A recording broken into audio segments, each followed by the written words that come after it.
What's happening, guys? It's Tyler from Valve News Network, and today I'm going to be talking about what this whole let's pay for mods thing means and what it means for the future of Valve as a company. Here we go. So earlier this week, Valve announces on Steam a new system where Steam Workshop content, otherwise known as custom community-made content, can now be sold on Steam itself, starting with Skyrim to test the system out. Now on the surface, this system seems innocent enough, just a small way for content creators to make a few bucks on the things that they make. But if you dig around and look deeper for what is actually going on here, it gets much worse. So when I first heard about the system, I was sitting around waiting for my next class to start, and I really didn't give it much thought. All I thought was it was just the natural progression of things, and it really could benefit the creators of great workshop content. To use Skyrim as an example, there are some mods, such as Falskar, which was a huge mod that one teenager poured hours into making. A mod like that is something I would undoubtedly pay a few bucks to be able to compensate the immense amount of work that went into making such a mod. However, actually looking at most of the workshop content offered made me think twice immediately. Nothing seen being offered for real-life money seems worth it at the time, and also, everything seen was just once a standard mod that anyone could get for free. Look even further into the system and you realize that the mod creators are actually not getting paid much of the money in the first place. The creator of any mod submitted to the marketplace will only be given 25% of the revenue. I understand that the creator will not be making all of the money. Valve and the developers have to split some of the money made because of the base game being made. In this case, Bethesda will be taking some of the cut.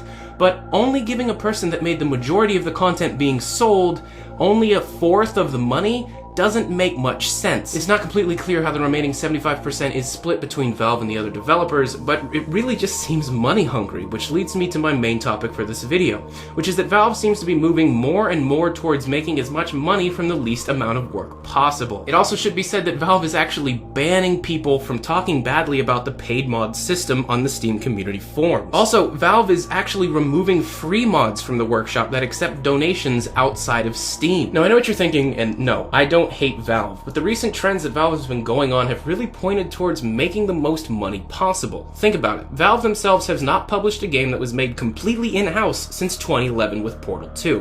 Dota 2 and Counter-Strike Global Offensive were made with a lot of third-party help.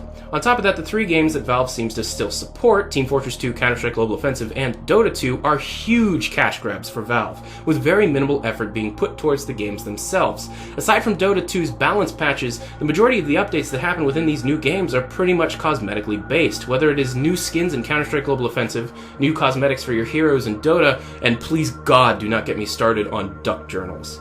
Valve has seemed to have shifted their focus from making game-changing experience to making market-changing services, and that's what current Valve games are.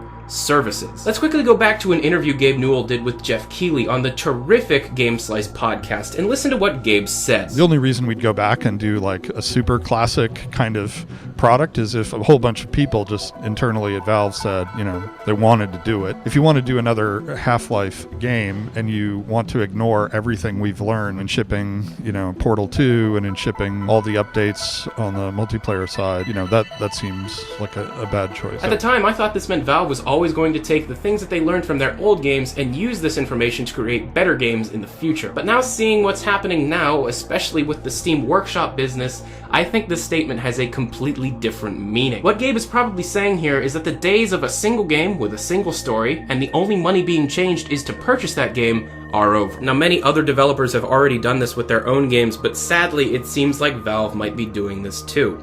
Valve will probably be learning from their past games on how to optimize their future projects to make as much money as possible. Now, this just might be an overreaction to a stupid little idea that Valve's testing out on Steam, but there have been signs pointing towards this for years now. Hopefully Valve changes the percentages of how much money is actually going to be given towards the community creators, and hopefully Valve can properly regulate this content. We do not need another Steam Early Access debacle. Just keep in mind that this might be completely false, and Valve might still be working on games that aren't enormous cash cows to begin with. But it seems like Valve is working on those in the beginning. But please tell me what you think about this in the comment section below. I read most of the comments, so please just tell me what you're thinking about this. This could be a good thing. This could be a very bad thing. But thank you for watching, guys. As you know, I'm Tyler McVicker. This is Valve News Network. Adios.